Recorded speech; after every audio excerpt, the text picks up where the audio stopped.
नमस्कार, सी24 तास मध्ये आपलं स्वागत। एक नजर टाकूयात आजच्या ठळक घडामोडींवर। थकीत पेमेंट मिळावे यासाठी कोपरगाव नगरपालिकेमधील स्वच्छता कर्मचाऱ्यांनी सुरू केलं काम बंद आंदोलन। वार्तांकन करण्यास गेलेल्या वार्ताहराला सहाय्यक पोलीस आयुक्त मोरे यांनी केली मारहाण। पत्रकार संघांकडून आयुक्तांना दिलं निवेदन। राऊरी शहरातील भूमिगत गटारींचं काम संतप्त नागरिकांनी केलं बंद। मुख्याधिकाऱ्यांना दिलं निवेदन। आणि कोपरगावमध्ये पाईप लिकेजमुळे लाखो लिटर पाणी जाते वाया, मात्र पाणी पुरवठा विभागाचं झालंय दुर्लक्ष।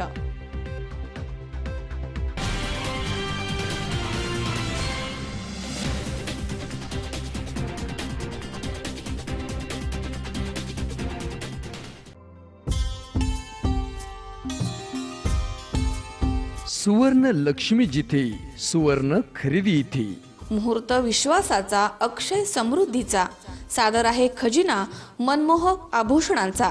सस्नेह आमंत्रण सर्व अलंकार आभूषण प्रेमींना।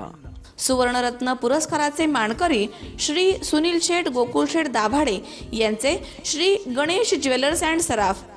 हॉलमार्क प्रमाणित सोन्यांचे दागिने, टेम्पल ज्वेलरी, 1 ग्रॅम ज्वेलरी, नवग्रहांचे खडे, शुद्ध चांदीचे देवांचे टाक, मूर्ती भांडी उपलब्ध। तसेच ऑर्डर प्रमाणे तयार करून देणारे सुनील शेठ गोकुळ शेठ दाभाडे यांचे श्री गणेश ज्वेलर्स अँड सराफ। आमचा पत्ता shop number 1314 4A building, Kamdhenu estate, Mantri market, Hadapsar, Pune 28।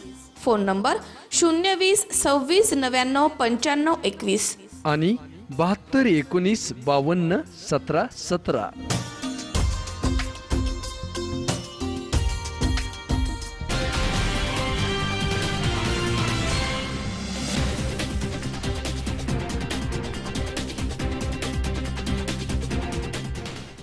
बातमीपत्रात आपलं स्वागत। पाहूया सविस्तर वृत्त। कोपरगाव नगरपालिकेमधील स्वच्छता विभागाच्या 115 कर्मचाऱ्यांचे पगार न दिल्यामुळे या कर्मचाऱ्यांनी काम बंद आंदोलन सुरू केले। मागण्या मान्य होईपर्यंत हे आंदोलन सुरूच राहणार आहे असं यावेळी सांगण्यात आलंय। कोपरगाव नगरपालिकेमध्ये स्वच्छता विभागामधील रोजंदारीवरील काम करणाऱ्या 115 कर्मचाऱ्यांचे ऑक्टोबर महिन्यापासूनचं पेमेंट मिळालं नाहीये, त्यामुळे त्यांनी काम बंद आंदोलन सुरू केलंय। ऑक्टोबर महिन्यामध्ये आस्था सहकारी संस्थेचा धुळ्यामधील ठेकेदार काम सोडून निघून गेला। त्यावेळी घंटागाडीवरील कर्मचाऱ्यांनी काम बंद आंदोलन केलं होतं। त्यावेळी कर्मचाऱ्यांना सांगण्यात आलं की तुम्ही काम सुरू ठेवा, तुम्हाला नगरपालिका पेमेंट देईल असं आश्वासन कर्मचाऱ्यांना देण्यात आलं होतं। मात्र त्या घटनेला 3 महिने होत आलेत, तरी देखील ऑगस्ट महिन्याचं पेमेंट या कर्मचाऱ्यांना देण्यात आलं नाहीये। त्यामुळे या कर्मचाऱ्यांनी काम बंद आंदोलन सुरू केलं होतं। जोपर्यंत आमचं पेमेंट होत नाही तोपर्यंत काम बंद आंदोलन करण्याचा इशारा या कर्मचाऱ्यांनी दिलाय। आंदोलन केलंय आता सध्या आम्हाला पगार पाणी नाही 3-3 महिने म्हणून आम्ही काम बंद ठेवलेलं आहे भाऊ। मग आज किती दिवसापासून काम बंद केलंय तुम्ही? फक्त आजच सकाळी बंद ठेवलेलं आहे, आजच संपर्क केलेला आहे, आजच केला। तुमचं काय म्हणणं राहील आता? आमच्या 2 महिन्याचे पगार द्यावा, 3रा महिना चालू नंतर द्या, पण 2 महिन्याचा द्यावा। आम्हाला लोक काही उधारी पाधारी देते नाही, मग आम्ही खावा काय काम करावं कसं तरी, जगावं कसं आम्ही? जर तुम्हाला पगार भेटले नाही तर तुम्ही काम बंद आंदोलन चालू ठेवणार का? हा, मग जेव्हा आमचा निर्णय लागेल तेव्हा पवन। योगेश डोके, सी24 तास, कोपरगाव। गेल्या अनेक वर्षांपासून केडगाव परिसरातील अनेक ठिकाणी लाईटचे पोल पावसानं खचलेत आणि तारा खाली आल्या। त्यामुळे सामाजिक कार्यकर्ते काँग्रेसचे युवा नेते मनोज कोतकर यांच्या मार्गदर्शनाखाली MSCB कार्यालयामध्ये पत्र दिलं होतं। दरम्यान शाखा अभियंता यांनी पाहणी करून 1 महिन्यामध्ये खांबांची दुरुस्ती करण्याचं आश्वासन दिलंय। गेल्या अनेक वर्षांपासून केडगाव परिसरातील लाईटचे पोल हे धोकादायक ठरत आहेत। अरणगाव रोडवरील इंदिरानगर, विद्यानगर, हनुमाननगर परिसरामधील हे खांब पावसामुळे खचलेत। त्यामुळे लाईटच्या तारा खाली आल्यात आणि त्यामुळे मोठा धोका निर्माण झालाय। केडगाव परिसरातील सामाजिक कार्यकर्ते राष्ट्रवादी काँग्रेसचे युवा नेते मनोज कोतकर यांच्या मार्गदर्शनाखाली MSCB कार्यालयामध्ये पत्र देऊन पाहणी करण्यासाठी विनंती करण्यात आली होती। त्यावरती केडगाव शाखा अभियंता यांनी पाहणी केली आहे आणि तात्काळ हे धोकादायक लाईट खांब 1 महिन्याच्या आतमध्ये व्यवस्थित करण्याचं आश्वासन दिलं गेलंय। मनोज कोतकर यांनी C24 तासशी बोलताना सांगितलंय की 1 महिन्याच्या आतमध्ये हा प्रश्न मार्गी लागला नाही तर नागरिकांच्या समवेत MSEB कार्यालयामध्ये आंदोलन करण्यात येईल. गेल्या अनेक दिवसापासून केडगाव परिसरातील आरंगाव रोडवरील इंदिरानगर, विद्यानगर, हनुमाननगर त्याचप्रमाणे शीतल हॉटेल मागच्या परिसरामध्ये अनेक वेड्याबाबळी वाढल्यामुळे आणि यावर्षी मोठ्या प्रमाणात पाऊस झाल्यामुळे या ठिकाणी अनेक पोल खचलेले आणि ते खचल्यामुळं बऱ्याचशा ठिकाणी तारे देखील खाली आलेले आहेत. या ठिकाणी जर MSEBने लक्ष दिलं नाही तर मोठी दुर्घटना घडण्याची शक्यता आहे. काल आम्ही MSEBच्या शाखा अभियंता साहेबांना भेटलो, त्यांना पत्र दिलं आणि त्यांना विनंती केली की आपण या ठिकाणी समक्ष पाहणी करावी आणि पाहणी केल्यानंतर जर सत्य परिस्थिती आढळली तरच या ठिकाणी आपण लक्ष द्यावं. तर त्यावेळेस त्यांनी आश्वासन दिल्यानंतर केडगाव विभागाचे साहेब या ठिकाणी आलेत आणि त्यांनी या भागाची पाहणी केली. त्यांचे देखील लक्षात आलेले आहे की बरेचसे पोल या ठिकाणी अस्तव्यस्त झालेले आहेत आणि जर ते व्यवस्थित केले नाही तर या ठिकाणी नक्कीच दुर्घटना घडन हे त्यांच्या लक्षात आल्यामुळं त्यांनी देखील आश्वासन दिलं आहे की 1 महिन्याच्या आतमध्ये तुम्हाला हे काम पूर्ण करून देतो. पण जर 1 महिन्यात काम जर केलं नाही तर माननीय आमदार संग्राम भैया जगताप यांच्या मार्गदर्शनाखाली राष्ट्रवादी काँग्रेस पार्टीच्या वतीनं MSEB ऑफिसवर मोठ्या प्रमाणात या नागरिकांना घेऊन त्या ठिकाणी आंदोलन केल्याशिवाय राहणार नाही. त्या ठिकाणी एवढं बोलतो आणि थांबतो. शाहीद शेख, C24 तास, अहमदनगर. घोडेगावमधील पंचशील उत्कर्ष मंडळामधील कार्यकर्त्यांनी गिरवली इथे श्रामणेर शिबिराला भेट दिली आहे. यावेळी सामूहिक वंदना घेण्यात आली तर फळदान देखील यावेळी करण्यात आलंय. घोडेगावमधील पंचशील उत्कर्ष मंडळामधील कार्यकर्त्यांनी गिरवली इथे श्रामणेर शिबिराला भेट देऊन सामूहिक वंदना घेऊन फळदान केलंय. प्रथम घोडेगावच्या पंचशील उत्कर्ष मंडळानं या शिबिराची सुरुवात केली. घोडेगावमधील पंचशील उत्कर्ष मंडळ कार्यकर्त्यांनी गिरवली इथे श्रामणेर शिबिराला भेट देऊन फळदान केलंय आणि सामूहिक वंदना देखील घेतली आहे. यावेळी घोडेगाव पंचशील उत्कर्ष मंडळाचे मुकेश वाघमेरे, जयंती कमिटीचे अध्यक्ष अमोल वाघमेरे, माजी श्रामणेर नारायण वाघमारे, दर्शन वाघमारे, अजय वाघमारे, रितेश वाघमारे आणि त्यांचे सहकारी उपस्थित होते. खेड तालुक्याचे भारतीय बौद्ध महासभेचे उपअध्यक्ष राजेंद्र भोसले गुरुजी यांच्या मार्गदर्शनाखाली हे शिबिर दरवर्षी पार पडत असतं. यामध्ये सकाळ सुप्तपठण घेऊन धम्मविषयी श्रामणेर शिबिराला बसणाऱ्यांना प्रत्येक गावामध्ये जाऊन भोसले गुरुजींच्या मार्फत भारतीय बौद्ध महासभेच्या वतीनं बौद्ध धम्माविषयी जनजागृती आणि मार्गदर्शन करण्यात आलंय. मी अमोल वाघमारे, मी माजी सामनेर आहे. आम्ही गिरवली या गावी बौद्ध सामनेरांना भेट देण्यासाठी गेलो होतो. ते सकाळी उठून सुत्तपठण व धम्मवंदना घेतली जाते व धम्म रॅली काढली जाते व ते प्रत्येक गावी जाऊन तिथे लोकांना मार्गदर्शन करतात, बौद्ध धम्माविषयी मार्गदर्शन करतात व परत गिरवली या ठिकाणी मुक्काम येतात. गच्छामी धम्मम शरणम गच्छामी संगम शरणम गच्छामी या आवाजात पंचशील उत्कर्ष मंडळाचे सर्व श्रामणेर या गिरवली या गावी श्रामणेर शिबिर चालू असताना त्या ठिकाणी भेट द्यायला गेले होते. पाहूया या भेटमध्ये माजी श्रामणेर काय सांगतात ते.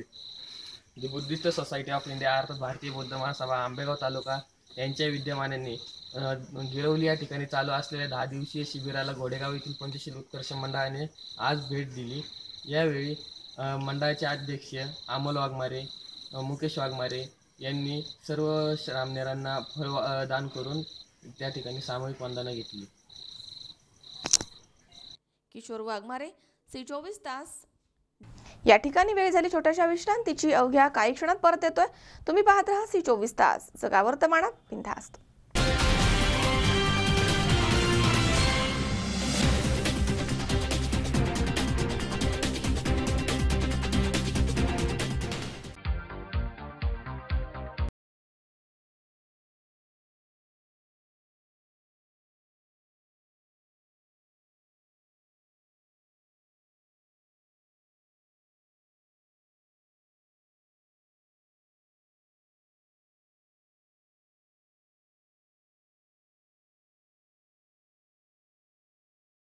तुम्हाला हव्या त्या आकार, स्वरूप, डिझाईन आणि फॅब्रिकद्वारे आम्ही पूर्ण करतो तुमच्या आवडीच्या फर्निचरचे स्वप्न.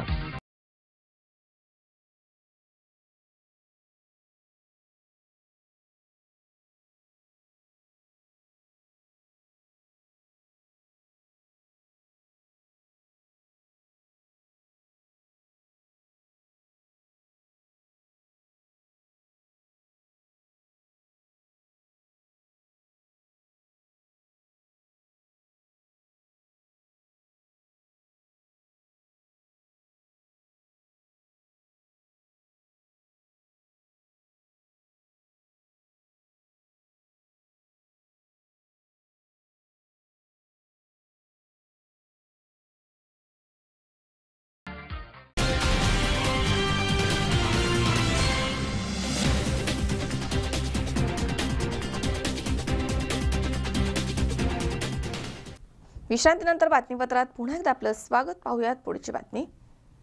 हडपसर जवळील मांजरी येथील शासकीय मुलांच्या वसतिगृहामधील विद्यार्थ्यांनी सुरू केलेल्या आंदोलनाचं वार्तांकन करण्यासाठी गेलेल्या वार्ताहराला सहाय्यक पोलीस आयुक्त निलेश मोरे यांनी शनिवारी मारहाण केल्याची घटना घडली आहे. दरम्यानच्या निषेधार्थ सर्व पत्रकार संघानं पोलीस आयुक्त यांची भेट घेऊन निवेदन दिलंय. हडपसर जवळील मांजरी येथील शासकीय आदिवासी मुलांच्या वसतिगृहामधील विद्यार्थ्यांनी सुरू केलेल्या आंदोलनाचं वार्तांकन करण्यासाठी गेलेल्या वार्ताहराला सहाय्यक पोलीस आयुक्त निलेश मोरे यांनी शनिवारी मारहाण केल्याची घटना घडली आहे. अधिकाऱ्यांची चौकशी करून कारवाई करावी या मागणीसाठी महाराष्ट्र राज्य मराठी पत्रकार संघ, श्रमिक पत्रकार संघ, पत्रकार संरक्षण समिती यांच्या पदाधिकाऱ्यांनी पोलीस आयुक्तांची भेट घेऊन निवेदन दिलंय. वार्तांकन करत असताना पत्रकार ज्ञानेश भुकेले यांना वानवडीचे सहाय्यक पोलीस आयुक्त निलेश मोरे यांनी शासकीय कर्तव्य बजावण्याचा आव आणत थेट गाडीमध्ये डांबून नेलं. त्यांनी वार्ताहराला शासकीय कामामध्ये अडथळा आणल्याचा गुन्हा दाखल करण्याची धमकी दिली आहे आणि विद्यार्थी आंदोलनाच्या बाबत चुकीच्या पद्धतीनं प्रश्न विचारून मोबाईलवरती रेकॉर्डिंग केलंय असा माफीनामाही लिहून घेतलाय. शासकीय आदिवासी मुलांच्या वसतिगृहामधील विद्यार्थ्यांनी गेल्या 2 दिवसांपासून विविध मागण्यांच्या बाबत बेमुदत उपोषण सुरू केलंय. लोकसत्ताचे वार्ताहर ज्ञानेश भुकेले या घटनेचं वार्तांकन करण्यासाठी वसतिगृहाच्या आवारामध्ये आले होते. आंदोलनाच्या ठिकाणी बंदोबस्तासाठी पोलीस अधिकारी आणि त्यांच्यासोबत असलेल्या पोलीस कर्मचाऱ्यांनी भुकेले यांना ओढून नेत थेट पोलीस व्हॅनमध्ये बसवलं. त्यानंतर एखाद्या गुन्हेगाराप्रमाणे त्यांना वागणूक देऊन भुकेले यांना थेट हडपसर पोलीस ठाण्यामध्ये आणण्यात आलं. भुकेले यांना धमकावून त्यांच्याकडनं जबरदस्तीनं माफीनामा लिहून घेण्यात आलाय. हा सर्व प्रकार पुण्याच्या पोलीस आयुक्त रश्मी शुक्ला यांच्या निदर्शनास आणून देण्यात आलाय. त्यानंतर याबाबत कारवाई करण्याचे आश्वासन पोलीस आयुक्त रश्मी शुक्ला यांनी दिले. पोलीस अधिकाऱ्यांनी उद्धट वर्तन केल्याची आणि तक्रार पोलीस आयुक्तांच्या पुढे मांडल्यावरती पोलीस आयुक्तांनी दिलगिरी व्यक्त केली आहे आणि पोलीस उपायुक्त अहवाल आल्यानंतर योग्य कारवाई करण्याची हमी दिली आहे. पत्रकार आणि पोलीस यांच्यामध्ये सुसंवाद असावा अशी अपेक्षा त्यांनी यावेळी व्यक्त केली आहे. तुकाराम गोडसे, C24 तास, हडपसर, पुणे. महाराष्ट्र कुंभार समाज महासंघाच्या वतीनं सर्व महाराष्ट्रामधील जिल्हाधिकारी कार्यालयावरती भव्य धरणे आंदोलन करण्यात आलंय. यावेळी विविध मागण्यांचं निवेदन देण्यात आलंय. महाराष्ट्र कुंभार समाज महासंघाच्या वतीनं सर्व महाराष्ट्रामधील जिल्हाधिकारी कार्यालयावरती भव्य धरणे आंदोलन करण्यात आलंय. या भव्य आंदोलनामध्ये कुंभार समाजाच्या वतीनं मध्य प्रदेश, गुजरात, राजस्थान आणि गोवा आदी राज्यांप्रमाणे महाराष्ट्रात सुद्धा समाजाच्या आर्थिक उन्नतीसाठी स्वतंत्र माती कला बोर्ड स्थापन करावं, तसेच समाजाला आर्थिक, सांस्कृतिक, पारंपरिक आणि सामाजिक स्वावलंबन मिळवून द्यावं. उदरनिर्वाहासाठी कुंभार समाजाचा विमुक्त जमाती प्रवर्गामध्ये समावेश करावा. तसेच वीट, मडकी आणि मूर्ती व्यवसायाकरता अस्तित्वात असलेल्या कुंभारखाणी समाजाला त्वरित बहाल कराव्यात. विधान परिषदेमध्ये प्रतिनिधित्व द्यावं. व्यवस्थापनासाठी अग्रक्रमानं जागा उपलब्ध करून द्याव्यात. तसेच संत शिरोमणी गोरबकाका यांचे जन्मगाव तेर, जिल्हा उस्मानाबाद इथे विकासाचा आराखडा तयार करून तेरचा सर्वांगीण विकास करावा. तेर तीर्थक्षेत्रास दर्जा देण्यात यावा. मातीवरील रॉयल्टी माफीबाबतचे आणि समाजामधील वीट व्यावसायिक यांना आवश्यक परवानाबाबतचे निर्देश जिल्हाधिकारी आणि तहसीलदार यांना देण्यात यावे. तसेच 50 वर्षावरील निवृत्त कारागिरांना मासिक 3000 रुपये मानधन सुरू करण्यात यावं. MIDC क्षेत्रामध्ये कुंभार व्यावसायिकांना अग्रक्रमानं जागा देण्यात यावी अशा प्रकारच्या मागण्या यावेळी करण्यात आल्यात. या मागण्या पूर्ण झाल्या नाही तर आम्ही मंत्रालयावरती मोर्चा काढू असंही कुंभार समाजाच्या वतीनं जिल्हा अधीक्षकांना सांगण्यात आलंय. यावेळी सर्व पुणे जिल्हा आणि तालुक्यामधील कुंभार समाजाच्या महासंघाचे कार्यकर्ते आणि प्रतिनिधी पुणे येथील जिल्हा दंडाधिकारी कार्यालयाच्या समोर धरणे आंदोलनासाठी उपस्थित होते. यावेळी महाराष्ट्र कुंभार समाज महासंघ माजी अध्यक्ष सुरेश येळे आणि पुणे जिल्हा समाज युक्त मंडळाचे अध्यक्ष संतोष कुंभार आणि जिल्ह्यामधील सर्व तालुकाध्यक्ष उपस्थित होते. कुंभार समाज महासंघाच्या कार्यकर्त्यांनी जिल्हाधिकारी कार्यालयामध्ये जाऊन अधिकारी सौरभराव यांना आपल्या मागण्यांचं निवेदन दिलंय. महाराष्ट्र कुंभार समाज महासंघाचा मी माजी अध्यक्ष आहे सुरेश येळे. महाराष्ट्र कुंभार समाज महासंघाच्या वतीने महाराष्ट्रामध्ये कुंभार समाजाच्या ज्या प्रलंबित मागण्या आहेत त्याच्या पूर्ततेसाठी म्हणून महाराष्ट्रातल्या सर्व जिल्हाधिकारी कार्यालयावर एकाच वेळेला एकाच दिवशी सगळीकडे धरणे आंदोलनाचा हा उपक्रम होता. तो यशस्वी झालेला आहे. महाराष्ट्रामधून जवळपास 20 ते 25 हजार कुंभार समाजाचे प्रतिनिधी हे धरणे धरण्यासाठी बसलेले आहेत. कुंभार समाजाच्या ज्या मागण्या आहेत या प्रामुख्याने कुंभार समाजाला इतर राज्याप्रमाणे मातीकला बोर्ड मिळावं, त्याचप्रमाणे मातीची जी रॉयल्टी 500 ब्रास आहे त्याची मर्यादा ही 1000 ते 2000 वाढून मिळावी अशा प्रकारच्या काही प्रमुख मागण्या आहेत. त्याचप्रमाणे कुंभार समाजाचा जो कलाकार आहे, मूर्तिकार आहे, कुंभार काम करणार आहे किंवा वीट काम करणार आहे, या सर्व कलाकारांना वयाच्या 60 वर्षानंतर शासनाने त्वरित अनुदान मंजूर करून ते अनुदान देण्यात यावं आणि विधान परिषदेमध्ये कुंभार समाजाचा एक प्रतिनिधी घ्यावा. त्याचं कारण कुंभार समाज जरी महाराष्ट्रात 80 लाखांनी असला तरी तो जवळपास विखुरलेला असल्यामुळं एकट्ठा मतं नसल्यामुळं आमचा प्रतिनिधी विधानसभेत जाऊ शकत नाही. म्हणून विधान परिषदेमध्ये कुंभार समाजाचा एक प्रतिनिधी घेण्यात यावा अशा प्रकारची ही मागणी आम्ही केलेली आहे. त्याचप्रमाणे तेरला गोरोबा काकांची समाधीस्थळ आहे. या ठिकाणी तेरला A दर्जाचं तीर्थक्षेत्र म्हणून मंजूर करावं अशा प्रकारची मागणी आम्ही या ठिकाणी केली. पुणे जिल्हा सामाजिक मंडळाचा अध्यक्ष संतोष दगडू कुंभार, जिल्हाध्यक्ष पुणे जिल्हा कुंभार सामाजिक मंडळ. आजचा हा 15 डिसेंबर भव्य धरणं आंदोलन आणि आमच्या 9 मागण्या होत्या.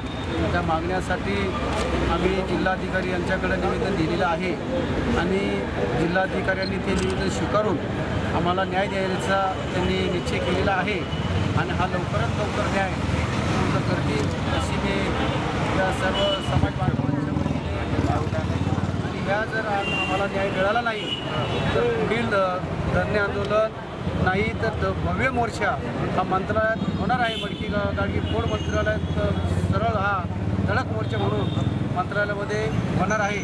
त्याची त्यांनी दखल घ्यावी अशी मी सरकारच्या आमच्या ज्या मागण्या आहेत त्या सरकारने जर मान्य केल्या नाहीत तर मडकी गाडगी फोड आंदोलन मंत्रालयात होणार आहे. त्याची त्यांनी दखल घ्यावी अशी मी आपला सर्व समाज बांधवांच्या. सूर्यकांत शिर्के, C24 तास, शिक्रापूर. अहमदनगर शहरामध्ये अल्पसंख्याक हक्क दिन साजरा करण्यात आलाय. अल्पसंख्याक बांधवांनी आपले हक्क समजावून घेतल्यास वंचित घटकांना विकास साधता येईल अशी भावना यावेळी समाज कल्याण अधिकारी नितीन उभाळे यांनी व्यक्त केली आहे. अल्पसंख्याक हक्क दिनाच्या निमित्तानं सायंकाळी ऐतिहासिक अहमदनगर शहरामध्ये प्रथमच अल्पसंख्याक हक्क दिन साजरा करण्यात आलाय. या निमित्तानं अल्पसंख्याक समाजाची हक्क आणि कर्तव्य, भारतीय राज्यघटनेचे अल्पसंख्याक समाजाला दिलेले हक्क आणि वर्तमान परिस्थिती यावर मौलाना अनवर नदवी, प्राध्यापक शिवाजी देवडे यांची व्याख्याने ठेवण्यात आली होती. कर्मयोगी प्रतिष्ठान, रेहमान सुलतान फाउंडेशन आणि अल्पसंख्याक समाजाच्या वतीनं या कार्यक्रमाचं आयोजन करण्यात आलं होतं.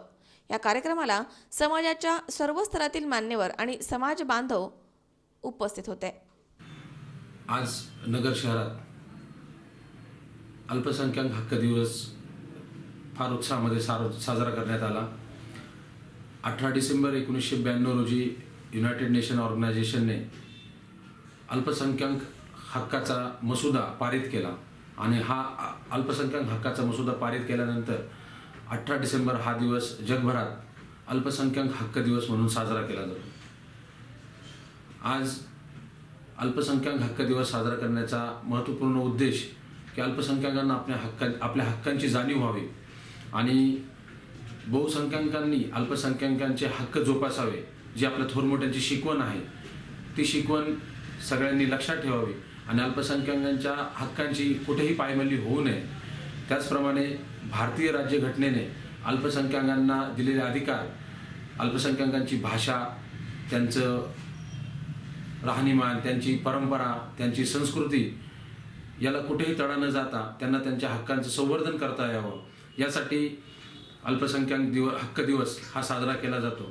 आणि या अल्पसंख्याक हक्क दिनाच्या दिवशी अल्पसंख्याक समाजातल्या विद्यार्थी त्याचप्रमाणे खेळाडू यांना विशेष नैपुण्याबद्दल आम्ही अल्पसंख्याक हक्क दिवस समिती मार्फत या ठिकाणी त्यांचा सत्कार करण्यात आला, जेणेकरून त्यांना भविष्यात सुद्धा आपण केलेल्या या सर्व गोष्टींबद्दल त्यांना प्रोत्साहन भेटावं आणि त्यांनी यशाची अशी गाथाची परंपरा त्यांची वृद्धिंगत व्हावी यासाठी आम्ही त्यांना अल्पसंख्याक हक्क दिवसानिमित्त शुभेच्छा देऊन त्यांच्या भावी आयुष्यासाठी त्यांना आणि भावी उज्ज्वल भविष्यासाठी त्या लोकांना शुभेच्छा देत आहोत. शाहीद शेख, C24 तास, अहमदनगर. या ठिकाणी पुन्हा एकदा वेळ झाली छोट्याशा विश्रांतीची. अवघ्या काही क्षणात परत येतोय. तुम्ही पाहत राहा C24 तास, सगळा वर्तमानात बिनधास्त.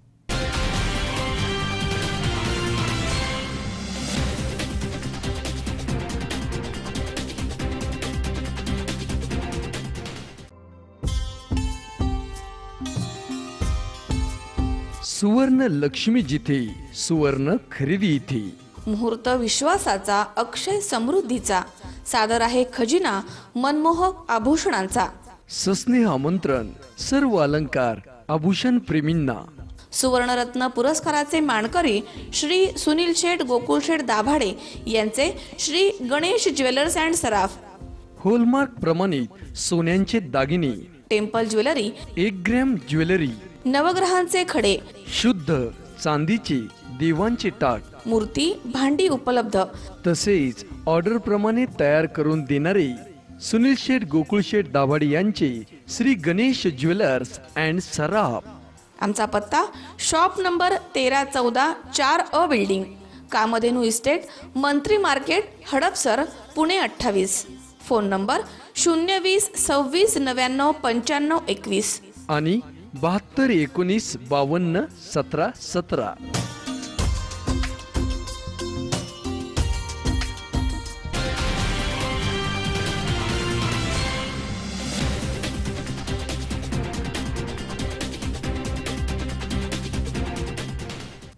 विश्रांतीनंतर बातमीपत्रात पुन्हा एकदा आपलं स्वागत. पाहूयात पुढची बातमी. राहुरी शहरामधील आझाद चौक ते शनी मंदिर दरम्यान सुरू असलेल्या भूमिगत गटारींचं काम परिसरातील नागरिकांनी बंद पाडलंय. या ठिकाणी फक्त 2 फुटाचे पाईप टाकून काम केलं जाते, त्यामुळे पावसाळ्यामध्ये नागरिकांच्या घरामध्ये पुन्हा पाणी शिरणार या भीतीनं नागरिकांनी हे काम बंद केलंय. दरम्यान यावेळी मुख्याधिकारी यांना निवेदन देण्यात आलंय.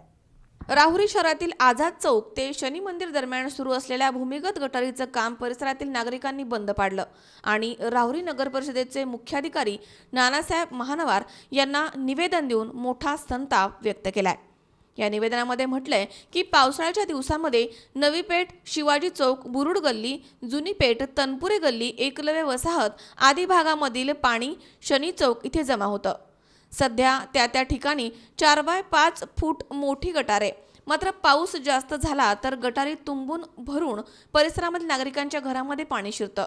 राहुरी नगर परिषदेनं ठेका देऊन या ठिकाणी भूमिगत गटारींचं काम सुरू केलंय, मात्र त्या ठिकाणी गटारींसाठी फक्त 2 फुटांचे पाईप टाकले जात आहेत. पावसाळ्यामध्ये सदर गटार तुडुंब भरून नागरिकांच्या घरामध्ये पाणी शिरणार आहे. या भीतीनं 19 डिसेंबर रोजी आझाद चौक आणि शनी चौक परिसरामधील नागरिकांनी काम बंद करून मुख्याधिकाऱ्यांना निवेदन दिलंय आणि गटारींसाठी 4 ते 5 फूट पाईप टाकण्याची मागणी केली आहे. यावेळी मुख्याधिकारी नानासाहेब महानवार यांनी समक्ष पाहणी करून नागरिकांच्या समस्या जाणून घेतल्यात। दरम्यान दिलेल्या निवेदनावरती सुवर्ण खैरे, प्रशांत खैरे, सूर्यकांत खैरे, प्रशांत मोरे, सजाबापू पगारे, सोमनाथ नवपुते, काशीनाथ खेडकर, दीपक काशीद, शैलेंद्र गुजर, उषा कसबेकर, छाया गुजर, नितीन काशीद, अतुल सोहनी, दिलीप गुंजाळ आदींच्या सह्या आहेत। मी आदिक शंकरराव खैरे, वार्ड नंबर 4चा नागरिक असून या ठिकाणी जे भुयारी गटारचं काम चालू आहे ते अतिशय निकृष्ट दर्जाचं काम या ठिकाणी राबवण्यात आलेलं आहे। आता विशेष म्हणजे सांगायचं जर ठरलं तर आमचा जो वार्ड आहे 4 नंबर हा राऊरी शहरातील सगळ्यात खड्ड्याचा एरिया असल्यात आहे। या ठिकाणी राऊरी शहरातील सगळं पाणी पावसाचं या ठिकाणी येतं आणि ते पाणी या ठिकाणी आल्यानंतर ते प्रत्येक लोकांच्या घरामध्ये जातं, आमच्या वार्डातल्या लोकांच्या घरामध्ये जातं। या ठिकाणी पूर्वीची जी गटार आहे ती 4 ते 5 फुटाची गटार आहे, याच्यामध्ये सुद्धा ते पाणी सामावले जात नाही। पण या ठिकाणी आता 2 फुटाची यांनी अंडरग्राऊंड पाईपलाईन करण्यात आलेली आहे। या पाईपमधून ते पाणी पास होणार नाही आणि आमच्या या ठिकाणच्या नागरिकांची ही विनंती आहे की या ठिकाणी 4 फुटाची पाईपलाईन करण्यात यावी, हीच आमच्या नागरिकांची या ठिकाणी विनंती आहे। मनोज साळवे सह सतीश फुलसौंदर, C24 तास, राहुरी। संपूर्ण देशाचं लक्ष लागून राहिलेल्या गुजरात विधानसभा निवडणुकीमध्ये भाजपनं आपला बालेकिल्ला राखत एकहाती सत्ता संपादन केली आहे। आंबेगाव तालुका भाजपच्या वतीनं इथे फटाक्यांची आतिषबाजी करून पेढे वाटून या विजयाचा जल्लोष व्यक्त करण्यात आला। गुजरात निवडणुकीच्या धर्तीवरती अनेक भाकितं करण्यात आली, मात्र पंतप्रधान नरेंद्र मोदींच्या सभा आणि गुजरातमध्ये केलेल्या विकास कामांच्या जोरावरती गुजरातमधील मतदार राजानं पुन्हा एकदा भाजपच्या बाजूनं कौल देत एकहाती सत्ता दिली आहे। गुजरात निवडणूक विजयाचा जल्लोष आणि मतदारांचे आभार मानण्यासाठी मंचर येथील शिवाजी चौकामध्ये मोठ्या संख्येनं भाजप कार्यकर्ते उपस्थित होते। यावेळी फटाके वाजवून आणि पेढे वाटून मोठा जल्लोष साजरा करण्यात आला।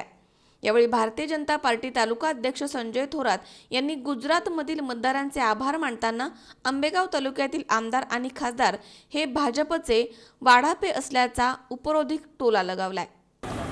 आज खऱ्या अर्थानं आम्हा सर्व भारतवासियांना आणि भारतीय जनता पार्टी आणि परिवार सर्वांना खूप आनंदाचा म्हणजे खूप आनंद झालेला आहे सगळ्यांना, तर त्याचं वर्णनही करता येत नाही। की तो आनंद साजरा करण्याकरता आम्ही आज मंचरवासी आंबेगाव तालुक्यातले सगळे लोक, सगळे भारतीय जनता पार्टीचे कार्यकर्ते इथे येऊन सगळ्यांना पेढे भरून हा आनंद उत्सव साजरा करतोय। खऱ्या अर्थानं आपण खूप नशीबवान आहात का आपल्याला भारताचे पंतप्रधान मोदी यांच्यासारखा पंतप्रधान लाभला आणि त्यांनी जो विजयरथ चालू केला तेव्हापासून प्रत्येक रेकॉर्ड मोडत गेलेले आहेत आणि त्यांचाच आदर्श घेऊन त्यांनी केलेले कष्ट, त्यांचा प्रामाणिक कष्ट आणि सचोटी ध्येय ही आम्ही आंबेगाव तालुक्यातले सगळे कार्यकर्ते सर्वांच्या वतीने मी आजला जाहीर करतो की आम्ही निश्चित आंबेगाव तालुक्यामध्ये कमळ फुलवल्याशिवाय राहणार नाही। या विजयापासून आम्ही हा एक आदर्श घेतो आणि असेच हा विकासाचा विजय झालेला आहे। हा विकास आम्ही आंबेगाव तालुक्यामध्ये खऱ्या अर्थानं पेरायला सुरुवात केलेली आहे। मंचरसारख्या ठिकाणची पाणी पुरवठा योजना इथून पाठीमागं काँग्रेसच्या काळात कधीही झालेली नाही। भारतीय जनता पार्टीचं सरकार आलं, 15 कोटीची मंचरला पाणी पुरवठा योजना दिलेली आहे, करोड रुपयाची कामं दिलेली आहेत तालुक्यामध्ये आणि हे निश्चित लोकांना माहीत होत गेलेलं आहे आणि याचा निश्चितच भविष्यामध्ये फायदे व्हायला सुरुवातच झालेली आहे। आमच्याकडे आता धनेश भाऊ असतील पानखेले, आमचे जिल्हा नियोजन समितीचे नाना असतील, त्याचप्रमाणे नवनियुक्त सदस्य झालेले पुणे जिल्हा सहकार आघाडीचे प्रदास चक्कर पाटील आहेत, आमचे प्रसिद्धी माध्यमाचे अमोल भाऊ आहेत, असे बरेच कार्यकर्ते आहेत आणि ह्या सगळ्यांनी कामाला सुरुवात केलेली आहे आणि त्याचं यश निश्चित आपल्याला कमळ फुलल्याशिवाय राहणार नाही। आमचे माजी अध्यक्ष आहेत रवी काका त्रिवेदी, असे असंख्य सगळ्यांची नावं घेत नाही मी आता, पण भरपूर कार्यकर्ते आहेत। सकाळपासून सगळे वाट पाहत होते, अजूनही निंबाई साईडच्या ज्या सगळ्या गाड्या आहेत ते यायच्या राहिलेल्या आहेत। भागुजीवा बानखेले आमचे ज्येष्ठ नेते, कैलास राजगुरू संघटन सरचिटणीस, विनायक धुमाळ, असे असंख्य कार्यकर्ते आले आणि त्यांनी अत्यंत मेहनतीने हा पक्ष उभा केला। आता तरुण पिढी आलेली आहे आणि आम्ही असंच यापुढे असंच विकासाच्या दृष्टीने सगळेजण प्रामाणिकपणे कष्ट करतोय. पूर्ण देशभर विकास झाला आहे, तो विकास आम्हाला आंबेगाव तालुक्यामध्ये करायचा आहे. त्या दृष्टीने आणि ही पूर्ण राज्यभर सत्ता आहे, ती राज्याची सत्ता आम्हाला आमच्या तालुक्यामध्ये आणायची. आमचे जिल्हा अध्यक्ष नेहमी सांगतात की आपण जेवण बनवलं आहे, वाढपे राष्ट्रवादीचे आहेत, ते वाढायला जातात, सांगतात आम्ही मंजूर करून आणलं आहे, आम्हीच दिलं आहे. अरे पण हे सगळं राज्यात सत्ता कुणाची आहे? भारतीय जनता पार्टीची. आणि इथं सांगतायत आम्ही आणलं, फ्लेक्स लावतायत, हे करतायत. अरे सरकार कुणाचं आहे? भारतीय जनता पार्टीचं आहे. हे वाढणारे म्हणतायत अरे आम्ही करून आणलं आहे, आमचं आहे. हे नाही, हे फक्त वाढणारे आहेत. आणि या पुढच्या पंचवार्षिकला येणाऱ्या प्रत्येक ग्रामपंचायती इलेक्शनला वाढपे बदलायचं काम आपल्याला करायचं आहे. बाकी सगळं आहे आपल्याकडं. भारतीय जनता पार्टी आपल्या पाठीची आहे. एवढं बोलून थांबतो. जय हिंद, जय महाराष्ट्र.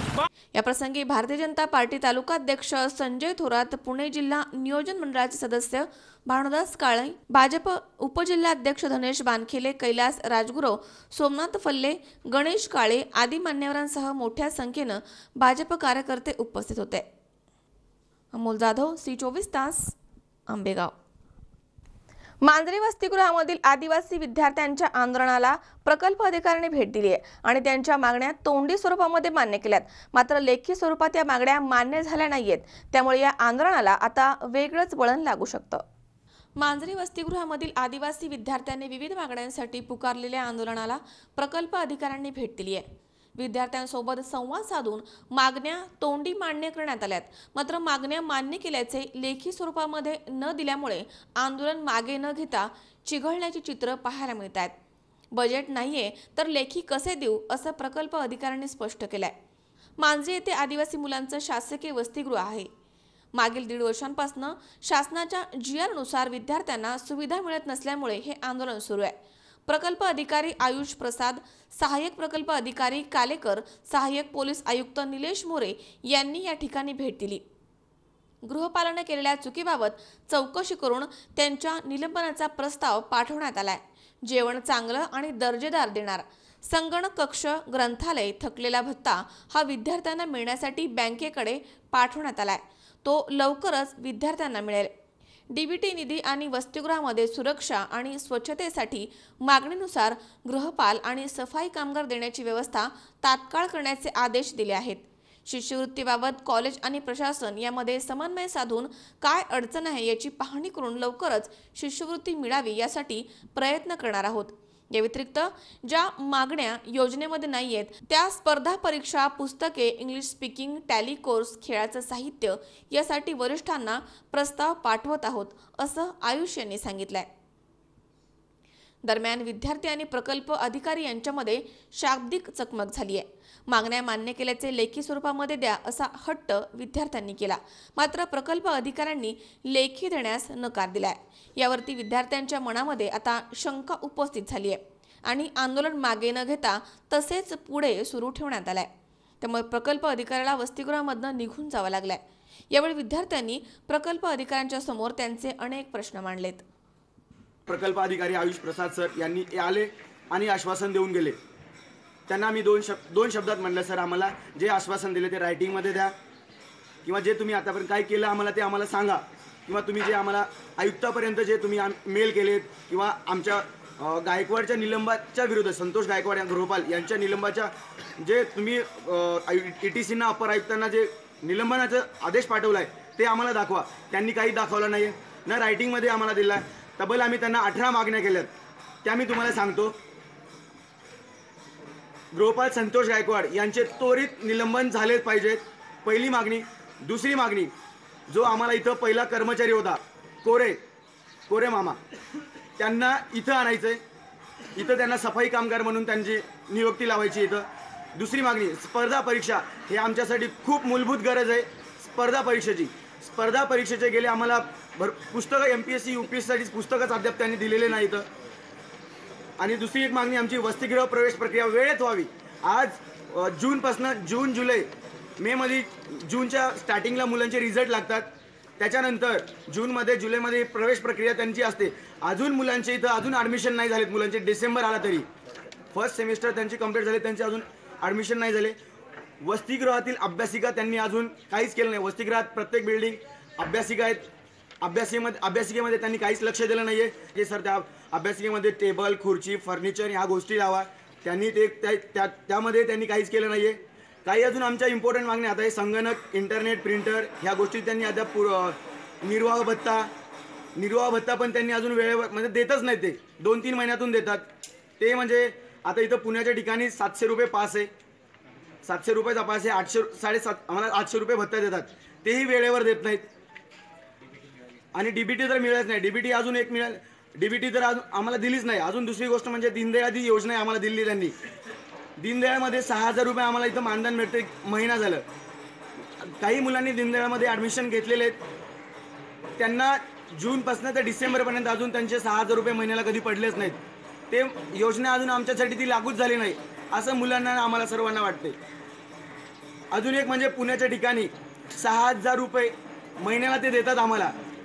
6000 रुपये त्यांनी दिले, 3000 रुपये 3500 रुपये भाडं आहे मुलांना. पुण्याच्या ठिकाणी 3-3.5 हजार रुपये. मग डिपॉझिट रूमवाले मागतात, मग डिपॉझिट कुठून द्यायचं हाही प्रश्न पडतो. अजून क्रीडा साहित्य तर अजून आम्हाला कधी देतच नाहीत, आलंही नाही आहे. अजून भोजन ही व्यवस्था, भोजन ही एवढी म्हणजे ही पण आम्हाला एवढी गरज आहे. शेवटी आम्ही अभ्यास करूत, आम्हाला जर एनर्जी आली तर आम्ही अभ्यास करूत, ती गोष्ट आहे. आणि भोजनाच्या याच्यामध्ये पण आमच्या संतोष गायकवाडनी एवढं हे केलेलं आहे की इवन त्याचीच मेस असल्यासारखं झालं होतं आम्हाला. आम्ही जे बोलू तर आम्हाला सांगण्यात येत होतं. अजून न्यूक्लिअर बजेट आम्हाला अद्याप कुठलं दिलं नाही आहे. त्यामध्ये टायपिंग आले, UPSC MPSC इंग्लिश स्पीकिंग टाली असं म्हणजे नाही का, MSCIT ड्रायव्हिंग कोर्ट हे अद्याप आम्हाला त्यांनी अजून काहीच केलं नाही आहे. स्कॉलरशिप आम्हाला अजून त्यांनी दिलेलेच नाही आहे. फक्त बोलतात सांगू देऊ इथून आम्हाला इथून पाठवतात PO कार्यालयात सांगतो आम्हाला ते सूर्यवंशी साहेब सांगतात त्या कॉलेजच्या यांना भेटा, आम्हाला त्यांनी काही दिले नाही. स्कॉलरशिप अद्याप आणून त्यांनी दिले नाही. आमची पूर्तता करावी. चौथा दिवस आमचं आंदोलन हे पूर्णपणे लोकशाही मार्गाने चालू आहे. आमच्या आंदोलनाचा पूर्णपणे लोकशाहीवर विश्वास आहे. परंतु माननीय प्रकल्प अधिकारी या ठिकाणी काल आले, त्यांनी तोंडी आणि पूर्णपणे भावनिक आश्वासने दिले. आम्हाला जे पूर्ण मागण्या मान्य होत्या तेच आम्ही फक्त त्यांनी लोकशाही माध्यमातून आम्ही त्यांना म्हणलं होतं की लेखी स्वरूपामध्ये ते आम्हाला मागण्या लिहून द्या, परंतु त्यांची कार्यक्षमता म्हणा का काही त्याच्यावरून दिसून येते त्यांनी आम्हाला लेखी स्वरूपामध्ये दिलं नाही.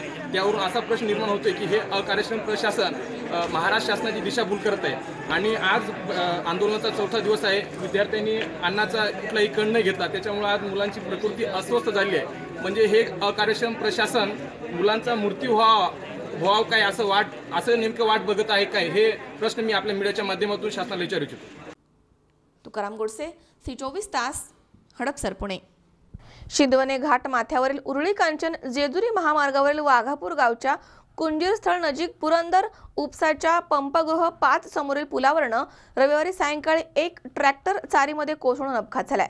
यामध्ये चालकाचा मृत्यू झालाय. शिंदवणे घाट माथ्यावरील उरुळी कांचन जेजुरी मार्गावरील वाघापूर गावच्या कुंजीर स्थळ नजीक पुरंदर उपसाच्या पंपगृह क्रमांक 5 समोरील पुलावरनं रविवारी सायंकाळी 6च्या सुमारास ट्रॅक्टर चारीमध्ये कोसळून ट्रॅक्टर चालकाचा मृत्यू झालाय. खंडू शिवाजी गरद असं ठार झालेल्या चालकाचं नाव आहे. शिंदवणे घाट माथ्यावरती पुरंदर उपसाचे क्रमांक 5 चे पंपगृह आहे. सदर चारीमध्ये पुरंदर उपसाच्या जलवाहिनी आहेत. यापूर्वी हा रेल्वेचा जुना मार्ग होता. वाघापूर येथील शेतकरी रवींद्र दशरथ कुंजीर यांच्या मालकीचा हा ट्रॅक्टर असून मयत खंडू गरद हे त्यावरती चालक म्हणून काम करत होते. रविवारी सायंकाळी कुंजीर स्थळाकडनं वाघापूरकडे जात असताना पंपगृहासमोरील पुलावरनं वळताना अंदाज चुकल्यामुळे ट्रॅक्टर सुमारे 40 फूट खोल चारीमध्ये कोसळून अपघात झाला, अशी माहिती वाघापूरचे पोलीस पाटील विजय कुंजीर यांनी दिली आहे. सदर पूल हा उरुळी कांचन वाघापूर जेजुरी या मुख्य रस्त्यावर आहे. पूल अरुंद असून त्याचे संरक्षक कठडे देखील तुटले आहेत. या मार्गावरनं मोठ्या प्रमाणात वाहतूक वाढली आहे. मात्र तुटलेल्या कठड्यांकडे बांधकाम विभागानं पूर्णतः दुर्लक्ष केलंय. अमोल उदमले सह हर्षल कोठावदे, C24 तास, पुणे. जिल्हाधिकारी यांच्या आदेशाला केराची टोपली दाखवल्यामुळे राहुरी शहरामधील राजेंद्र जगधने यांनी राहुरी नगर परिषद कार्यालयाच्या समोर 19 डिसेंबरपासून आमरण उपोषण सुरू केलंय. जिल्हाधिकारी यांच्या आदेशाला केराची टोपली दाखवल्यामुळे राहुरी शहरामधील राजेंद्र जगधने यांनी राहुरी नगर परिषद कार्यालयाच्या समोर 19 डिसेंबरपासून आमरण उपोषण सुरू केलंय। राहुरी शहरातील सामाजिक कार्यकर्ते राजेंद्र वसंतराव जगधने यांनी दिलेल्या पत्रकात म्हटलंय की जिल्ह्यासह राज्यामध्ये आंदोलने सुरू आहेत। असे असताना पाणी हा राहुरी नगर परिषदेचा महत्त्वाचा विषय आहे। राहुरी नगर परिषदेकडे पंप ऑपरेटर पदाचे भास्कर नाना अल्लाट आणि गाळणी चालक शंकर आगलावे यांना कुठल्याही प्रकारची गरज नसताना त्यांची बदली करून त्यांच्या जागी सध्या दुसऱ्या कर्मचाऱ्यांची नियुक्ती करण्यात आली आहे। राजेंद्र जगधने यांनी याबाबत 12 जून 2017 रोजी जिल्हाधिकारी यांना अर्ज दिला होता। त्या अर्जाची दखल घेऊन जिल्हाधिकारी यांनी 29 जून 2017 रोजी मुख्याधिकारी यांना पत्र घेऊन कारवाई करण्याचे आदेश दिले होते। मात्र जिल्हाधिकाऱ्यांच्या आदेशाला न जुमानता धुडकावून लावलं गेलंय। सदर प्रकार हा जिल्हाधिकारी यांच्या अवमान केल्यासमाने। याबाबत जगधने यांनी वेळोवेळी राहुरी नगर परिषदेकडे पत्रव्यवहार केलाय, परंतु पालिका प्रशासनानं कोणतीही कारवाई केली नाहीये। त्यामुळे पालिका प्रशासनानं त्वरित कारवाई करावी या मागणीसाठी राजेंद्र जगधने यांनी पालिकेच्या प्रवेशद्वाराजवळ आमरण उपोषण सुरू केलंय आणि पालिकेच्या कामकाजाबाबत निषेध व्यक्त केलाय। राजेंद्र वसंतराव जगधने, संपादक साप्ताहिक स्वातंत्र्य लढाई। मी जिल्हाधिकारी साहेब यांना 9/6/17 रोजी पत्र दिले होते की राहुरी नगरपालिकेत पाणीपुरवठा योजनेमध्ये मुळा डॅम येथे पंप ऑपरेटर व गाळणी चालक यांची बदली करण्यावर त्या पत्रासंदर्भात कलेक्टर साहेबांनी दखल घेऊन 9 जून 2017 रोजी मुख्याधिकारी यांना पत्र दिले होते, परंतु त्या पत्राची दखल न घेता मुख्याधिकाऱ्यांनी त्या कारवाई न करता त्या पत्राला केराची टोपली दाखवली व त्याच्यानंतर मी राहुरी नगरपालिकेला 8/9/2017, 5/10/2017, 30/11/2017 या रोजी स्मरणपत्र, द्वितीय स्मरणपत्र आणि तिसरे स्मरणपत्र दिले, तरी मुख्य अधिकाऱ्यांनी कारवाई न केल्यामुळं मला उपोषणाचा अवलंब करावा लागला। मनोज साळवे सह सतीश फुलसौंदर, C24 तास, राहुरी। या ठिकाणी पुन्हा एकदा वेळ झाली छोट्याशा विश्रांतीची। अवघ्या काही क्षणात परत येतोय। तुम्ही पाहत राहा C24 तास, जगा वर्तमानात बिनधास्त।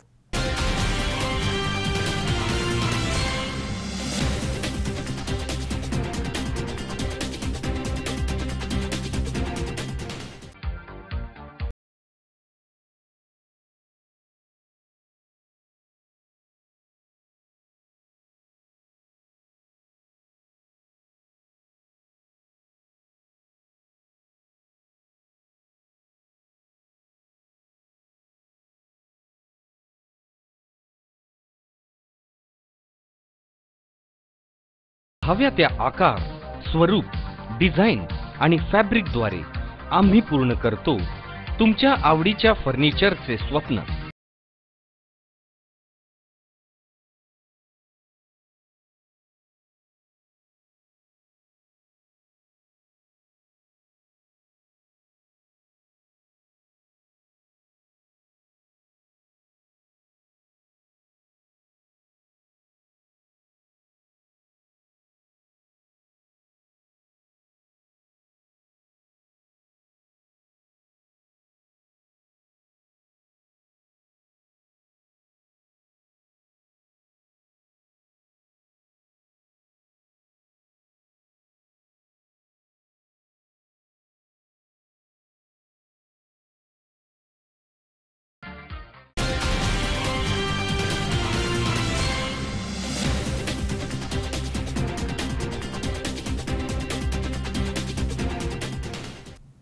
विश्रांतीनंतर बातमीपत्रात पुन्हा एकदा आपलं स्वागत। पाहूयात पुढची बातमी।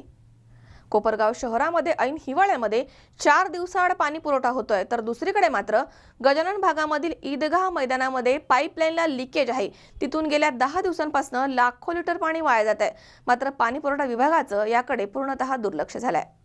कोपरगाव शहरामधील ईदगाह मैदान इथे गेल्या 10 दिवसांपासून पाईपलाईन लिकेजमध्ये लाखो लिटर पाणी वाया जात आहे। याकडे मात्र पाणी पुरवठा विभागाचं पूर्णतः दुर्लक्ष झालंय। कोपरगाव शहरामध्ये असे लिकेज अनेक ठिकाणी आहेत, त्यामुळे मोठ्या प्रमाणात पाण्याची नासाडी होताना दिसतेय। कोपरगाव शहराला पाणी साठवण क्षमता कमी असल्यामुळे ऐन हिवाळ्यामध्ये शहराला 4 दिवसाआड पाणी पुरवठा होतोय।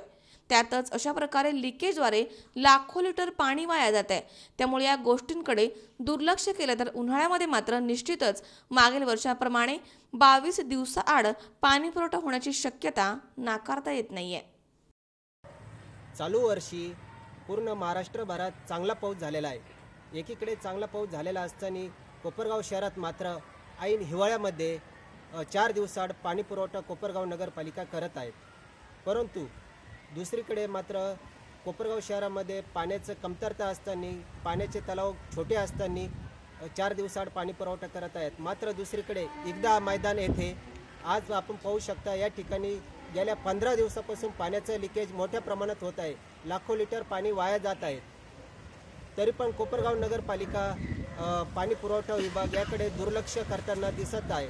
आज या ठिकाणी लाखो लिटर पाणी वाया जात असून या ठिकाणी कुठलाही नगर परिषद कर्मचारी किंवा आरोग्य किंवा पाणी पुरवठा विभागातील कर्मचारी, कोणतीही अधिकारी कर्मचारी या ठिकाणी उपस्थित नाही। या ठिकाणी असेच दररोज लाखो लिटर पाणी वाया जात आहेत। असेच या प्रकारे पाणी वाया गेले तर ऐन उन्हाळ्यात कोपरगावकरांना मागील वर्षाप्रमाणे याही वर्षी 21 दिवसाआड पाणी पुरवठा झाल्याशिवाय नक्कीच राहणार नाही। तरी नगरपालिका प्रशासनाने, पाणी पुरवठा विभागाने याची दखल त्वरित घ्यावी व या ठिकाणी असे कोपरगाव शहरातील अनेक लिकेजेस असतील त्याची लिकेजेसची दुरुस्ती करून कोपरगाव शहराचा पाणी पुरवठा सुरळीत व्हावा हीच नागरिकांची अपेक्षा आहे। योगेश डोके, सी24 तास, कोपरगाव। महावितरणच्या ढिसाळ कारभाराचा फटका सर्वसामान्यांबरोबर आता शेतकऱ्यांना देखील बसू लागलाय। वीज पुरवठा करणाऱ्या उच्च दाबाच्या तारांमध्ये झालेल्या घर्षणामुळे तोडणीस आलेला 2.5 एकरचा ऊस जळून खाक झालाय। हवेली तालुक्यातील शेतकऱ्यांना आता महावितरणच्या भोंगळ कारभाराचा फटका बसू लागलाय। हवेली तालुक्यातील मांजरी येथील शेतकरी राजेश घुले आणि धारवाडकर या शेतकऱ्याला महावितरणच्या ढिसाळ कारभाराची मोठी किंमत चुकवावी लागतेय। काही दिवसांमध्येच यांच्या ऊसाची तोड सुरू होणार होती। मात्र ऊसाच्या शेतीवरनं गेलेल्या महावितरण वीज पुरवठा करणाऱ्या उच्च दाबांच्या तारांमध्ये घर्षण होऊन बघता बघता हा हिरवागार ऊस आगीच्या विळख्यामध्ये सापडला आणि जळून खाक झालाय। भर दिवसा ही घटना घडली आहे। त्यामुळे ऊस पेटल्याचं सर्वांच्याच लक्षात आलं। महावितरणच्या अधिकाऱ्यांना तारांमधील वीज प्रवाह बंद करण्याची सूचना देण्यात आली। यामध्ये घुले या शेतकऱ्याचं 1.5 लाखांचं नुकसान झालंय तर धारवाडकर यांचे 75,000 रुपयांचं नुकसान झालंय। त्यामुळे आमची नुकसान भरपाई भरून मिळावी अशी मागणी या शेतकऱ्यांनी केली आहे। आता महावितरणचा हलगर्जीपणाच 2.5 एकरावरील ऊस जळण्यास कारणीभूत ठरल्याचा आरोप आता शेतकरी करतायत। मी राजेश शिवाजीराव घुले, मांजरी बुद्रुक येथील शेतकरी। काल सुमारे दुपारी 2 ते 2:15च्या दरम्यान महावितरणाची ही जी केबल दिसते आपल्याला, त्या केबलचा स्फोट झाला आणि त्याचा जाळ माझ्या ऊसावरती ओढून सलग 1.5 एकराचं क्षेत्र जळीत झालेले आहे। त्याशिवाय माझे शेजारचे जे शेतकरी आहेत, तानाजी तुकाराम धारवाडकर यांचं देखील 1/2 एकर ऊस जळून खाक झालेला आहे। असे दोघांचं मिळून सुमारे 2 एकराचा ऊस जळून खाक झालेला आहे आणि सदर जळिताची आकस्मिक नोंद मी पोलीस स्टेशनवरती केलेली असून महावितरण अधिकाऱ्यांबरोबर पण मी अर्ज दाखल केलेला आहे। परंतु वितरण अधिकाऱ्यांनी इथे येऊन प्रत्यक्ष पाहणी न करता मला टोलवाटोलवीची उत्तरं दिली। तसंच माझं नुकसान भरपाई करून द्यावी अशी माझी प्राथमिक मागणी आहे। जे ऊस जळालेलं आहे माझी वैयक्तिक स्वतःची 1.5 लाखाची नुकसान झालेलं आहे। तसंच शेजारील जे धारवाडकर आहेत त्यांचं 1/2 एकराचं 75,000चं नुकसान झालेलं आहे। धारवाडकर मी एक इथला शेतकरी आहे। तर इथं पार्किंग होऊन हे वीज बोर्डाच्या पार्किंगमुळं हा ऊस जळालेला आहे। ह्या ऊसाला लागून माझा ऊस शेजारी आहे, तो खेटून असल्यामुळं 1 फुटाचंच अंतर असल्यामुळं तो बी ऊस पेटला। तर मला नुकसान भरपाई मिळावं 75,000। मला शेतकरी, मला इतर जमीन नाही। तुमचं नुकसान किती झालेलं आहे? नुकसान 75,000चं झालेलं आहे। तुकाराम गोडसे, सी24 तास, हडपसर, पुणे। समाजामधील गरीब पण होतकरू मुलांच्या शिक्षणासाठी आंबेगाव तालुक्यातील सिद्धिविनायक फाउंडेशननं पुढाकार घेतलाय। हे फाउंडेशन अशा विविध मुलांना शैक्षणिक गुणवत्ता वाढीसाठी प्रोत्साहन देऊन या मुलांच्या शिक्षणाची आर्थिक मदत करणार आहे। देणाऱ्यानं देत जावं, घेणाऱ्यानं घेत जावं, घेणाऱ्यानं घेता घेता देणाऱ्याचे हातही घ्यावे, ही परोपकारी वृत्ती जोपासणारी पुणे जिल्ह्यामधील अग्रणी संस्था म्हणजे सिद्धिविनायक फाउंडेशन। संस्थेचे संस्थापक अध्यक्ष श्री यशवंतराव रामाणे यांच्या मार्गदर्शनाखाली संस्थेनं विविध समाज उपयोगी उपक्रम राबवले आहेत। असाच एक उपक्रम या संस्थेनं नव्यानं हाती घेतलाय। या फाउंडेशनच्या वतीनं गरीब गरजू होतकरू विद्यार्थ्यांना त्यांच्या शैक्षणिक गरजा भागवण्यासाठी मदतीचा हात पुढे केला गेलाय। यापूर्वी फक्त जिल्हा अथवा तालुक्यापुरती मर्यादित असलेली आर्थिक मदत आता औरंगाबादहून पोटाची खळगी भरण्यासाठी शिक्रापूर इथे कामानिमित्त आलेल्या एका कुटुंबापर्यंत पोहोचली आहे। या कुटुंबामधील 2 विद्यार्थ्यांना शैक्षणिक कामासाठी प्रत्येकी 5,000ची प्राथमिक मदत फाउंडेशनच्या वतीनं करण्यात आली आहे।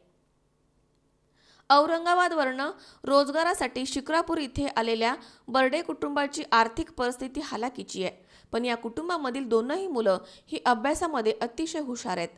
त्यांचे शिक्षण अर्धवट राहू नये म्हणून सिद्धिविनायक फाउंडेशननं या भाऊ बहिणींचा संपूर्ण शिक्षणाचा खर्च उचललाय आणि त्यांना सर्वतोपरी मदत करण्याचं आश्वासन दिलंय। या उपक्रमाची सुरुवात म्हणून 5,000 रुपयाचा धनादेश फाउंडेशनचे अध्यक्ष श्री सुनील अभंग, उपाध्यक्ष शिवाजी हजारे, सचिव विनायक बांगर, भैरवनाथचे शाखा व्यवस्थापक शालिवान गव्हाणे यांच्या प्रमुख उपस्थितीमध्ये या मुलांची आई सौ छाया दिलीप बर्डे यांना सुपूर्द करण्यात आली आहे। सिद्धिविनायक फाउंडेशननं यापूर्वी अनाथ मुलांसाठी आर्थिक मदत, टंचाईग्रस्त गावांसाठी टँकरनं पाणी पुरवठा, दुष्काळ गावामध्ये मोरांसाठी अन्नधान्य, अपघातग्रस्त लोकांना आर्थिक मदत, पारगाव येथील शाळेसाठी बोरवेल, प्राथमिक शाळेच्या विद्यार्थ्यांना छत्री वाटप, पोस्ट खात्यामधील पोस्टमन लोकांसाठी रेनकोटचं वाटप आदी उपक्रम राबवले आहेत। अशा सामाजिक उपक्रमांसाठी फाउंडेशन नेहमीच पुढाकार घेतं।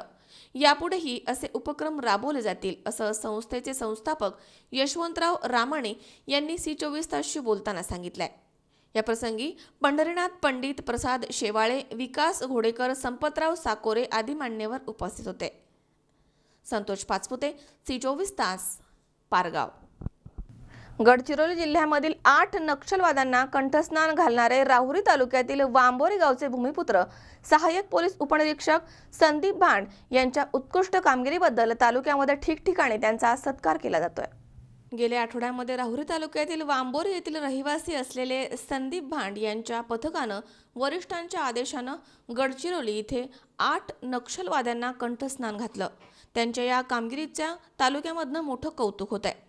राहुरी पोलीस ठाण्याचे पोलीस उपनिरीक्षक सतीश शिरसाट यांची गडचिरोली जिल्ह्यामध्ये नियुक्ती असताना संदीप भांड हे त्यांचे सहकारी होते। त्यांच्या या यशाबद्दल पोलीस निरीक्षक प्रमोद वाघ यांनी राहुरी पोलीस ठाण्यामध्ये शाल, श्रीफळ आणि पुष्पगुच्छ देऊन त्यांचा सत्कार केलाय। यावेळी पोलीस उपनिरीक्षक सविता सदावर्ते, आदिनाथ तनपुरे, पत्रकार गणेश बिघे आदी उपस्थित होते। तसेच तालुक्यातील चैतन्य उद्योग समूह आणि वांबोरी येथील ग्रामस्थांच्या वतीनं भव्य सत्कार समारंभाचं आयोजन करण्यात आलं होतं। यावेळी संदीप भांड यांनी मनोगत व्यक्त करताना सांगितले की हा सत्कार माझं मनधैर्य वाढवणार आहे। मला घडवण्यामध्ये वांबोरीकरांचा मोठा वाटा आहे, त्यामुळेच मला आजचा दिवस पाहायला मिळालाय। देशसेवा करण्यामध्ये एक वेगळंच समाधान आहे। पोलीस खात्यामध्ये काम करत असताना मी आव्हानात्मक नियुक्त्या स्वतःहून स्वीकारल्या। स्वतःवर विश्वास असल्यास आपण सर्व आव्हानांना सामोरं जाऊ शकतो। मी API संदीप रमेश भांड, मूळचा राहणार राहुरी, जिल्हा अहमदनगर। पोलीस खात्यामध्ये गेले 13 वर्षापासून सर्व्हिस करतो। स्वतः 40 पोस्टिंग म्हणून गडचिरोलीमध्ये C60 काम करतो। दिनांक 5/12/2017 रोजी माननीय गडचिरोलीचे पोलीस अधीक्षक माननीय श्री डॉक्टर अभिनव देशमुख सर, माननीय additional SP Shri doctor Maheshwar Reddy sir आणि DSP operation Shri Salve sir यांच्या गुप्त माहितीनुसार व त्यांच्या आदेशानुसार सिरोंचा तालुक्यातील कल्लेड परिसरामध्ये नक्षल असल्याची गुप्त माहिती मिळाली होती. त्यानुसार वरिष्ठांनी सदर ठिकाणी नक्षलविरोधी अभियानाचा आदेश दिल्याने सदर ठिकाणी नक्षल अभियान राबवून त्यामध्ये दिनांक 6/12/2017 रोजी सकाळी सदरच्या जंगल परिसरामध्ये सर्चिंग करत असताना नक्षलने अचानक पोलीस पार्टीवरती अंदाधुंद फायर केल्याने पोलिसांनी स्वसंरक्षणार्थ त्यामध्ये फायरिंग केली आणि सदरच्या याच्यामध्ये पोलिसांचा वाढता दबाव पाहून नक्षलांनी तिथून पळ काढला.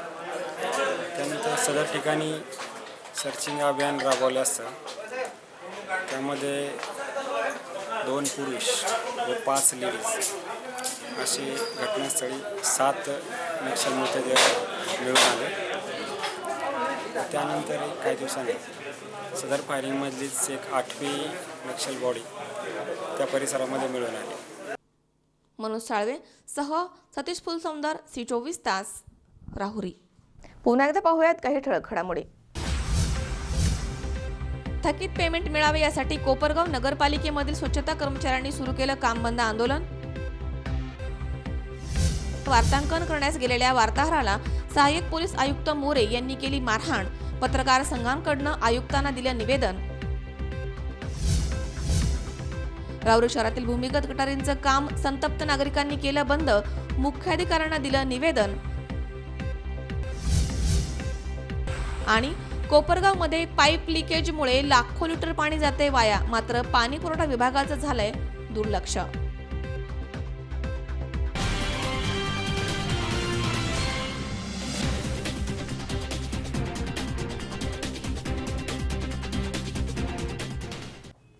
याचबरोबर बातमीपत्रात आज वेळ झाली इथेच थांबण्याची.